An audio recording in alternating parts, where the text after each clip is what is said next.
नमस्कार। सबसे पहले आज की ताज़ा खबरें।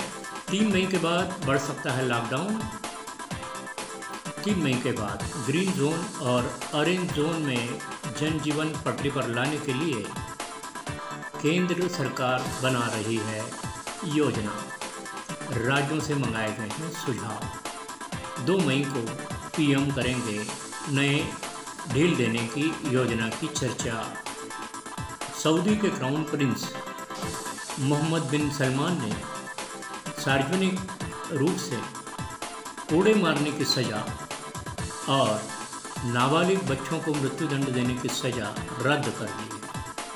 सऊदी सरकार का पूरा विश्व समुदाय इस घोषणा के बाद स्वागत कर रहा है। महाराष्ट्र में कोरोना पीड़ितों के लिए 1,75,000 आइसोलेशन बेड रेडी किए गए हैं। इस बारे में जानकारी स्वास्थ्य मंत्री राजेश टोपे ने दी।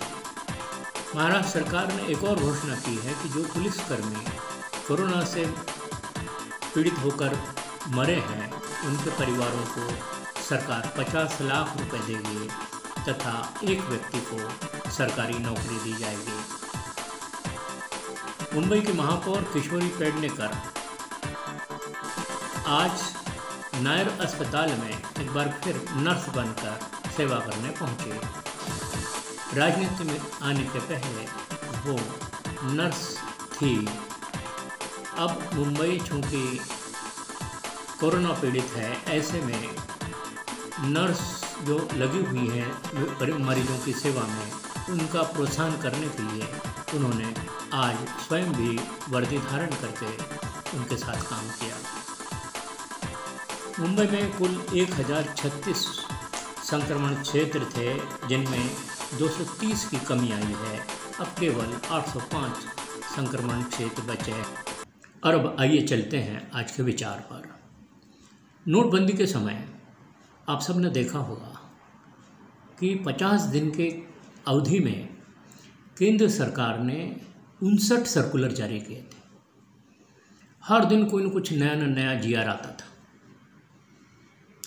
लोग तो कल क्या होगा, आज क्या होगा, रात रात जीआर उसमें आरबीआई की वेबसाइट पे जाकर देखते थे। ठीक वैसे ही आजकल कोरोना को लेके केंद्र सरकार का कामकाज चल रहा है। अब तक केंद्र सरकार लगभग 2 दर्जन सर्कुलर जारी कर चुके हैं। ये सर्कुलर है साबित करते हैं कि केंद्र सरकार किस ढंग से काम कर रही है। एक तो टीम मोदी जो है, जो कोरोना कंट्रोल करने का पूरा जिम्मा अपने पास में लेके बैठे हैं, वो सक्षम नहीं है, ये इसमें से दिख रहा है। क्योंकि एक सर्कुलर पहले निकलता है, फिर उसमें 2 संशोधन आ जाते हैं। कुल एक विषय के 3 सर्कुलर निकल के आते हैं। इससे राज्य सरकार को बड़ी दिक्कतें हो रही, जो इनको फॉलो करने वाली है। वो कोई फैसला ले पाए, इसके पहले दूसरा फैसला आ जाता है। इस पर परेशान होकर पंजाब के जो मुख्य सचिव हैं केवीएस सिद्धू, उन्होंने कहा कि भाई केंद्र सरकार कुछ इस तरह से साधारण सी भाषा में जो हम लोग समझ सकें, ऐसे में अपने सर्कुलर जारी करें ताकि हम लोग उसको समझ सकें और उसको अमल में ला सकें। यह इस बात का प्रतीक है कि न केंद्र के पास कोई प्लानिंग है, न कोई नीति है, न उसके परिणामों के आगे की कोई सोच है। बस एक सुप्त इच्छा इसमें से दिखती है कि पूरे देश को हम कंट्रोल करके कैसे राज कर सकें। अब 24 मार्च को केंद्र सरकार ने बिना किसी राज्य को विश्वास में लिए लॉकडाउन घोषित कर दिया। राज्यों ने लॉकडाउन होने के बाद न लोग यात्रा कर पाए, जो यात्रा में थे वो वहीं फंस गए, प्रवास नहीं कर पाए, किसी को खरीदने का चांस नहीं मिला, किसी को कुछ तैयारी करने का चांस नहीं मिला, सरकार को भी नहीं मिला। न दवाई का स्टॉक लिया गया, अस्पतालों की कंडीशन देखी गई, कोई तैयारी नहीं, लॉकडाउन घोषित कर दिया, हर व्यक्ति को घर में कैद करो। इसके बाद धड़ाधड़ सरकार लोगों को व्यस्त रखने में लगी रही।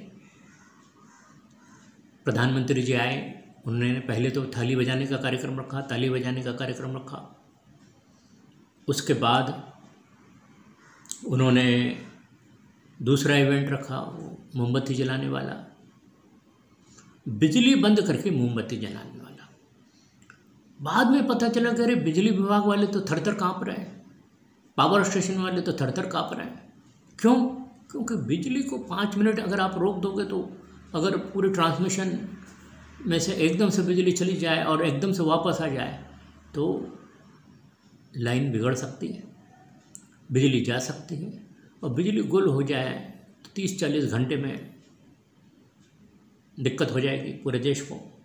और ये सरकार ने सोचा ही नहीं कि कई अस्पतालों में वेंटिलेटर का क्या होगा, कई अस्पताल में या आईसीयू हैं उनका क्या होगा अगर वहाँ पावर बंद हो जाएगी तो। ये सरकार ने सोचा नहीं। ये जब मामला बाद में आ गया और लोगों ने शोर मचाना शुरू किया, तब सरकार ने कहा कि नहीं, पूरी मत बंद करो, थोड़े घर के उपकरण की चलने दो, और बालकनी के और यहाँ की भर बंद रखो, पूरे घर की मत बंद दो, फ्रीज मत बंद करो, इससे फ्लक्चुएशन। और पूरी मशीनरी लग गई, पावर हाउस से लेके ट्रांसमिशन कंपनियों में बैठी रही कि भैया आप कैसे हम 5-6 मिनट के लिए इसको रोक के रखें और कैसे ऑन करें, कैसे फ्लो को कम करें, कैसे ज़्यादा करें। ये अतिरिक्त लोगों पे बोझ पड़ गया क्योंकि सोचा ही नहीं था। इसके बाद 14 अप्रैल नज़दीक आने लगे, लॉकडाउन खोलना है, कैसे खोलेंगे। अब सरकार को ये तो समझ में आ गया था कि थाली ताली और मोमबत्ती वाले इसमें लोग रास्ते पे निकल आ गए और नाचने लगे और गाने लगे और तमाशा हो गया। अगर हम लॉकडाउन उठा लेंगे तो पल भर में लोग सड़क पे आ जाएंगे। अब सरकार को लगा कि नहीं, अगर ये हम दांव चला लेते हैं तो हम उल्टे इस दांव में अटक जाएंगे। फिर सरकार ने फैसला किया, क्यों ना हम राज्यों के मुख्यमंत्रियों से बातचीत करें, और फिर पूरे मुख्यमंत्रियों से प्रधानमंत्री ने बात की। ये इसलिए किया गया कि भाई अपने राज्य की जिम्मेदारी आप ले लो, कल को हम ये कहने के लिए आज़ाद रहेंगे कि भाई ये राज्य का, इस राज्य का ये मसला है। किसी राज्य में कोई गड़बड़ी होती है तो राज्य के ऊपर अपन ठिकराट फोड़ने के लिए आज़ाद है। अब राज्यों के मुख्यमंत्री आए तो अपनी अपनी समस्या लेके आए, किसी ने पैसे मांगे, किसी ने इलाज की चीज़ें मांगी, किसी ने कहा पीपीई किट दे दो, किसी ने कहा ये दे दो, किसी ने कहा वो दे दो। तो उन्होंने कहा हम इस बारे में एक सर्कुलर निकालेंगे।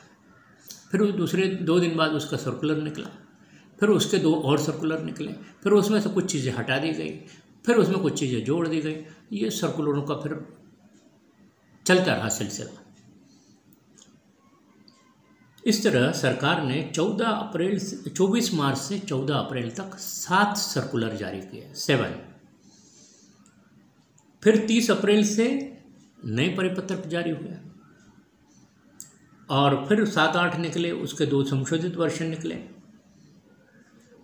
तब जब दूसरे बार बढ़ाने का टाइम आया लॉकडाउन, तो कई राज्य सरकारों ने इस बात की चिंता जताई कि हमारे यहाँ खेती में अभी कहीं फसल काटना बाकी है, कहीं फसल कट चुकी है, फसल खेत में पड़ी है, कहीं बुआई का काम होना है। जैसे केरल जैसे दक्षिण के राज्य हैं जहाँ पे रबर प्लांटेशन होता है, मसालों का प्लांटेशन होता है, जहाँ पे नारियल का प्लांटेशन होता है, नारियल निकालने की प्रक्रिया है, ये सब रुकी पड़ी थी। तो सरकार ने कहा गए ठीक है, कुछ कृषि के क्षेत्र के दुकानें हम खोलने की परमिशन देते हैं। दुकानें खुले, लोगों ने कहा भाई बीज दो, खाद दो, नहीं तो खाली दुकान खोल के क्या करेंगे। तो खाद और बीज के फिर एक सर्कुलर निकला कि खाद और बीज की दुकानें, कृषि क्षेत्र से संबंधित उपकरणों की दुकानें, ये भी खुली रहेंगी। इस तरह से चलता रहा। फिर राज्यों ने कहा कि भाई हमारे पास फंड नहीं है, कुछ फंड दिया जाए, या तो फिर हमारे कुछ जो इलाके हैं वो शुरू कर दें, तो कुछ जीएसटी आना शुरू हो जाएगा, कुछ छोटे छोटे उद्योगों को आप परमिशन। इस बीच सरकार ने एक और सर्कुलर निकाला उस सर्कुलर में ये मेंशन था कि कुछ फैक्ट्रियों को, कुछ उद्योगों को जिसको राज्य शासन चाहे वो परमिशन दे सकते हैं लिमिटेड शर्तों के अधीन, कि उन्हें सोशल डिस्टेंसिंग मेंटेन करना पड़ेगी, मास्क लगाने पड़ेंगे, उनके रहने पर और खाने की व्यवस्था सरकार को करना पड़ेगा। इसी सर्कुलर में लिखा था कि जो ऑनलाइन कंपनियां हैं अमेज़ॉन और फ्लिपकार्ट, इन्हें भी सरकार परमिशन दे रही है, वो होम डिलीवरी से अपना माल पहुंचा सकेंगे। अब इन ऑनलाइन कंपनियों ने पूरी तैयारी कर ली। अमेज़ॉन ने अपने डीलर से बात कर ली, फ्लिपकार्ट ने अपने लोगों को बुला लिया, डीलरों से बात की, सामान कौन सा बेचना है, क्या है, सब इन्वेंट्री करना शुरू कर दिया। इस बीच नया सर्कुलर आया कि ये दोनों कंपनियां सिर्फ जीवनावश्यक वस्तुएं बेचने के लिए इनको अनुमति दी जाती। अब जाके आप देखिए इनके साइट पे कौन सी जीवनावश्यक वस्तु है। चावल नहीं है, शहद मिल रहा है, जिसके आपको कोई बर्तन बार मिल रहा है, तो आपका अमेज़न से ये सब चीज़ें मंगाएंगे। अगर इन लोगों ने लैपटॉप या मोबाइल बेच दिए होते या इलेक्ट्रिक सामान या पंखे बेच दिए होते तो सरकार का क्या जाता। गर्मी हो रही है, गर्मी शुरू हो गई है, बहुतों के घर में पंखों की ज़रूरत है, अमेज़न फ्लिपकार्ट से वो लोग पंखे मंगा लेते बहुत ज़्यादा है तो। और कौन सी चीज़ें हैं उनके पास अभी जो बेचने लायक है, लेकिन सरकार ने सर्कुल कर दिया, उस कंपनी का काम पूरी तरह ठप हो गया। अब जब पूरी जो मेहनत उन्होंने की थी लोगों की और इसको जमाने की, वो सब ठंडे बस्ते में चली गई। एक और मसला आया, केंद्र ने बिना सोचे समझे सर्कुलर निकाला कि शराब की दुकानें बंद रहेंगी। अब शराब का लेना देना केंद्र सरकार से कुछ भी नहीं है। शराब की दुकानें राज्य शासन के अधीन है और वो राज्य शासन की उसकी कमाई निर्भर है, उसमें एक्साइज मिलता है, वो सिर्फ राज्य शासन को मिलता है। और योगी जी ने हमारे घोषणा कर दिया, ट्वीट कर दिया था उन्होंने कि भाई जो सप्लायर्स हैं, लीकर सप्लायर्स हैं, वो सावधान हो जाए, हम जो है 14 से दुकानें खोल रहे हैं उत्तर प्रदेश में। सरकार ने अचानक वो बंद कर दिया। अब राज्य शासन के पास नया साल शुरू है, पैसे है नहीं, इनकम सोर्स है ही नहीं, क्योंकि जब से बजट पास किया उसके अगले हफ्ते से तो कोरोना में लगे हैं सब सरकार। तो अब इलाज कराने के लिए, तनख्वाह बांटने के लिए सरकार पैसे कहाँ से लाए। और राज्य शासन का विषय भाई, उनको तो सोचने दो उनको क्या करना है क्या नहीं करना है। केंद्र शासन का इसके पीछे मकसद क्या है कि आप शराब मत बेचो, बैठे रहो, और एक दूसरी तरफ कहना कि नहीं आर्थिक गतिविधियां भी शुरू होना चाहिए, देश को पीछे नहीं रहना चाहिए। अब ये सारे राज्य लगातार केंद्र से कह रहे हैं कि आप हमारे हाथ क्यों बांध रहे हो, नहीं तो हमें पैसा दो ताकि हम लोगों की सैलरी दें। जो लोग काम कर रहे हैं, doctor, nurse, paramedical staff, government का स्टाफ, उनको हमें पैसे देने का टाइम आ गया है, उनके साथ हम क्या करें। तो सरकार के पता नहीं क्या दिमाग चलता है केंद्र सरकार का और उनकी सोच क्या है, उन्होंने शराब को बंद कर दिया। अब अगर वो ये सोच रहे हों कि इससे लोग बाहर नहीं निकलेंगे, कालाबाजारी नहीं होंगे, तो सरकार साफ साफ समझ नहीं रही है, भोलापन दिखा रही है। हम और आप सब जानते हैं शराब अभी भी बिक रही है, चोरी छुपे बिक रही है, बड़े दामों पे बिक रही है। अरे जो रेस्टोरेंट बार अचानक बंद हो गए, उनके अंदर जो स्टॉक है वो कहाँ जा रहा है, पीछे के दरवाजे से सब डबल दाम पे बेच रहे हैं। तो ये सरकार, राज्य सरकार का इनकम होने नहीं देना चाहती। ये सरकार चाहती कि राज्य सरकार तड़प के मर जाए और कालाबाजारी वाले लोग ऐश करें। अब सरकार ने एक और सर्कुलर निकाला है 2-3 दिन पहले, जिसमें लिखा है कि गाँव की सारी दुकानें खुल जाएंगी, उन्हें ढील दे दी है। बस्तियों के अंदर की दुकानें खुल जाएंगी, उन्हें ढील दे दी है। बाज़ार में जो सिंगल दुकानें हैं वो खुल जाएंगी, उन्हें कोई दिक्कत नहीं।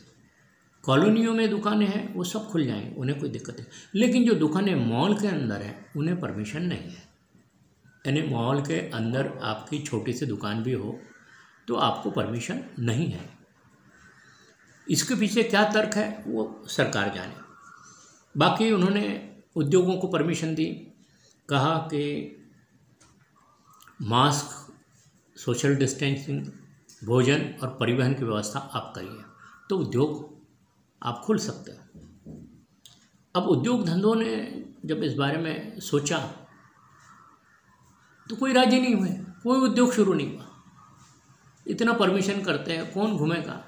और उसमें एक और कंडीशन थी कि अगर इसके बावजूद अगर उनके यहाँ कोई कोरोना का मरीज संक्रमित पाया गया तो सीधे कारखाने के मालिक के ऊपर सरकार एक्शन लेगी। अब आप बताइए, तो ये सब छूट देने का मतलब क्या था? अगर आपको उद्योग वालों से कोई सिंपत्ति नहीं है, अगर आपको व्यवसाय करने वालों से कोई सिंपत्ति नहीं है, तो कौन अपनी जान जोखिम में डालेगा भाई? और वो डाल किसके लिए रहा है? और वो सब मेहनत करेगा तो उसका नफा, उसको 4 पैसा मिलेगा, आपको भी तो GST मिलेगा। तो ये सरकार इतनी बुद्धिमान है, इसको अपने कमाई से भी कोई लेना देना नहीं, सामने वाले की कमाई से भी कोई लेना देना नहीं। ऊपर से कहना है कि आर्थिक जो है हमारी परिस्थिति के चुनौती हमारे सामने है, उससे हमको निपटना है। कैसे निपटेंगे हम? अब एक और इनके जैसे काम, इनके कट्टर समर्थक का, योगी जी का, उनके ध्यान में आ गया कि हमारे छात्र जो है कोटा में फंसे हुए हैं। उन्होंने न राजस्थान सरकार को पूछा, न केंद्र सरकार से परमिशन ली, सीधे 200 बसें घुसेड़ दी कोटा में और अपने बच्चों को ले आए और 14 दिन क्वारंटाइन रख दिया। अब ऐसे में हर राज्य अपने अपने ढंग से काम करेगा, केंद्र अपने अपने ढंग से काम करेगा, तो व्यवस्था गड़बड़ा जाएगी। उसकी देखा देखी में अन्य राज्यों के ऊपर भी अब प्रेशर आ गया कि वो अपने बच्चों को कोटा से ले जाएं। राजस्थान सरकार कहती कि हमें तो किसी ने पूछा ही नहीं। तो ये पूरा जो मसला है वो उस कहानी जैसा है जिसमें 7 अंधे हैं और 1 हाथी है। सातों लोग अपने अपने ढंग से उसका आकलन कर रहे हैं कि ये चीज़ है कौन सी। और अंधे हैं, कोई पैर पकड़ा है, कोई पूँछ पकड़ रहा है, कोई सूंड पकड़ा है, कोई अगला पैर पकड़ा है, कोई बीच में हाथ फेर रहा है। इस तरह से पूरा केंद्र शासन आज काम कर रहा है कोरोना की लड़ाई, और इस लड़ाई को और उलझा दिया गया है। 50 समितियां बना दी हैं। उद्योग पर विचार करने के लिए एक समिति, कारखाने कैसे खुलेंगे उसके लिए दूसरी समिति, राज्यों के साथ कैसे हम करेंगे तीसरी समिति, दवाइयों के व्यवस्था कैसे करेंगे चौथी समिति, लॉकडाउन को कैसे हटाए 5वीं समिति, रेल परिवहन के ऊपर 6ठी समिति, हवाई जहाज़ का क्या होगा 7वीं समिति। 50 समितियाँ सरकार ने 40 दिन के अंदर बनाई है। अब बताइए कंफ्यूज कौन है, सरकार या हम और आप? और कहते हैं कि सबसे बढ़िया नंबर 1 भारत है। तो ऐसे ही मज़ा देखते रहिए, नई नई चीज़ लेकर हम आपके पास आ रहे हैं।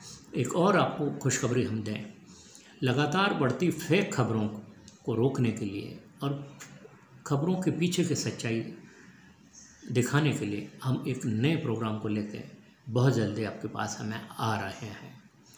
देखते रहिए, तब तक नमस्कार।